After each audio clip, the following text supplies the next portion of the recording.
So did you learn those dance moves in Michigan State, or? I was just trying to copy what the other guys have been doing in there, and I saw Joe Thomas get in, and I knew, I had to get in there and help him out a little bit. His moves were not as smooth as mine.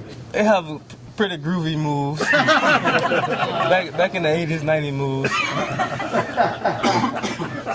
Do you know the name of that song, or who sings it? What song? The one you're dancing? I think it was called "Throw It Up" by Pastor Troy. I found that out on Instagram. So, What can a win like that do for a team, just in terms of camaraderie and just confidence, all that comes with that? yeah, I think we talk about the dance scene, but you see us in the locker room. I mean, it just brings you together even closer, and just know that 53 guys fought their butts off to accomplish something that's never been done in NFL history before. I think is definitely something special, and we just need to, if we ever put a complete game together, hopefully it doesn't come down to the last play. Yeah, Brian, you've now been involved in 2 games like that out of 4. You won one of them, but it is living dangerously, isn't it? Yeah, it is, and you know what? This league is about that. I mean, when it comes down to it, it's about who makes more plays, and yeah, there was times where we were lucky where we got a call or the ball bounced our way, but when it's all said and done, we're 2-2. We could have been 1-3, but we just made one more play than they did. Is it just natural? It just doesn't come to you that way? Yeah, I don't know. It actually surprises me how calm I can be.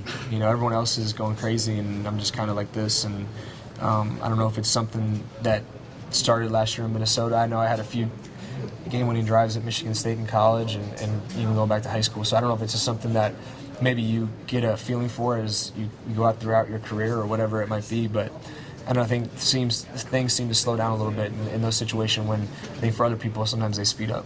Brian, what can you do to bring the second half energy that you guys have displayed into that first half and not Yeah. always try to play from behind? Well, I think, some of it is just, when you realize you're behind, you realize you got to step it up a little bit, but hopefully, you just come out and be fired up, and I think it'll be easy to do this week.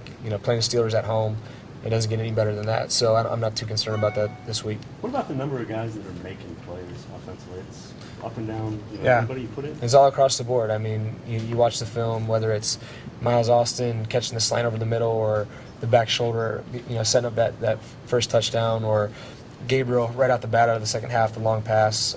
Obviously, Travis, the touchdowns. Hawk had some crucial catches, and so did Jordan Cameron, even Jim Dre.